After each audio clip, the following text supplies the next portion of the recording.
सर्पदंश की कटकारस्थान, 3 कोटींसाठी वडिलांचा खून।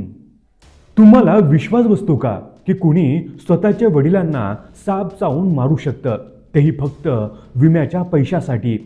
तामिळनाडूतील तिरुवल्लूर जिल्ह्यातला हा खटला देशभराला हादरवून टाकणारा आहे। एका प्रयोगशाळा सहाय्यकाचा अपघाती सर्पदंशाने मृत्यू होतो, पण काही आठवड्यात पोलिसांना कळतं की हा अपघात नव्हे तर स्वतःच्या मुलांनी रचलेला खून आहे। आजच्या व्हिडिओमध्ये पाहूया ईपी गणेशन यांचा मृत्यू, साप, विमा आणि मुलांच्या लालसेचा हा थरारक प्रवास। ईपी गणेशन, वय 56 वर्ष, पोथटूर पेठ या गावातल्या एका मुलीच्या सरकारी उच्च माध्यमिक शाळेत प्रयोगशाळा सहाय्यक म्हणून काम करत होते। साधं मध्यमवर्गीय जीवन, 2 मुलगे, कुटुंबासाठी 2 मजली घर, मुलांची लग्न, वर करणी, सगळं स्थिर आणि सामान्य। पण या शांत घराच्या भिंतीआड दबा धरून बसला होता कर्जाचा डोंगर आणि 3 कोटी रुपयांच्या विम्याची लालसा।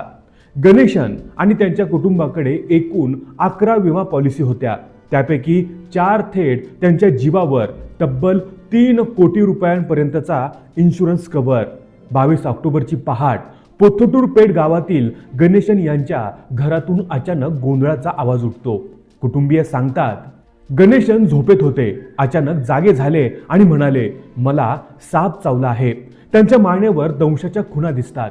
कुटुंबीय त्यांना तिरुतन्नी सरकारी रुग्णालयात घेऊन जातात।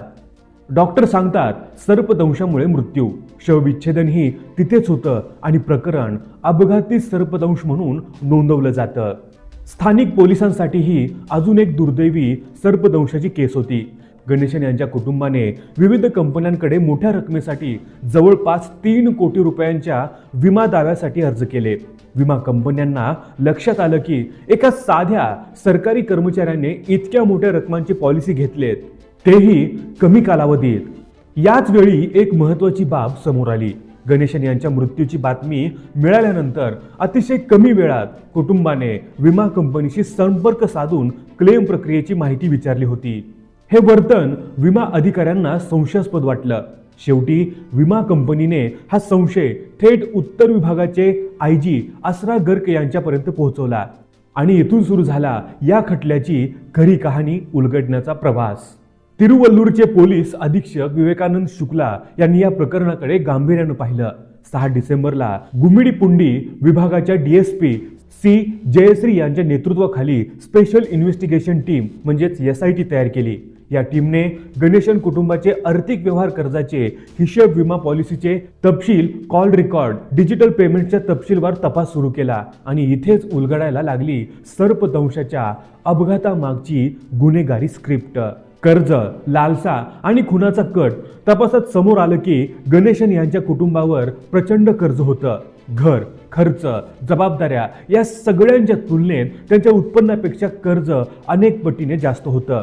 पोलिसांच्या मते या आर्थिक तणावातून बाहेर पडण्यासाठी गणेशन यांचे 2 मुलगे मोहनराज आणि हरिहरन यांनी विम्याच्या रकमेसाठी त्यांच्या वडिलांना मारण्याचा कट रचला। या कटात त्यांनी आणखी 4 जणांना सहभागी करून घेतलं, बालाजी, प्रशांत, दिनकरन आणि नवीन कुमार।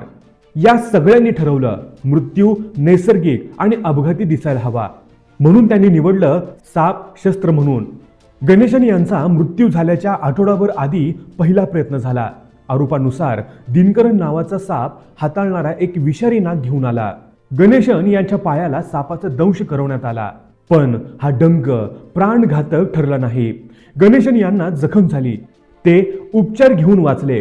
काही दिवस ते व्यवस्थित जेवू शकत नव्हते, पण जिवंत राहिले।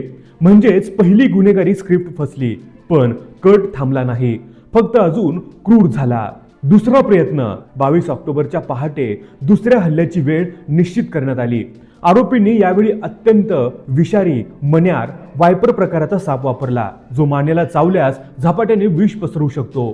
गणेशन घराच्या तळमजल्यावर झोपले असताना घरात आणलेल्या सापाने त्यांच्या मानेवर दंश केला, तोही फक्त एकदा नाही, अनेक वेळा, जेणेकरून मृत्यू जवळपास निश्चित होईल। पोलिसांच्या माहितीनुसार सापाला दंश घडवून आणल्यानंतर गणेशन यांची स्थिती खालावत गेली, तरीही त्यांना हॉस्पिटलमध्ये नेण्यात जाणीवपूर्वक विलंब करण्यात आला। हा विलंब नंतर SITला सर्वात महत्त्वाचा पुरावा ठरला. गणेशन यांच्या मृत्यूची खात्री झाल्यावर सापाला जागेवरच मारण्यात आलं, जेणेकरून तो घरात शिरलेला साप म्हणून दाखवता येईल आणि कोणतीही तपासणी त्याच्यापर्यंत पोहोचू नये. SITने फक्त कुटुंबाच्या कथनावर विश्वास ठेवला नाही. तपासात पुढील गोष्टी उघड झाल्या. गुगल पे आणि इतर व्यवहारांमधून मोहनराज यांनी सह आरोपींना पैसे दिल्याचे पुरावे, सापाची व्यवस्था करणाऱ्या दिनकरण आणि इतरांशी सातत्याने संपर्क, घटनेच्या दिवशी आणि आधीच्या दिवसात वारंवार कॉल्स व लोकेशन डिटेल्स. अंदाजे 1.5 लाख रुपये या ऑपरेशनसाठी देण्यात आल्याची माहितीही समोर आली.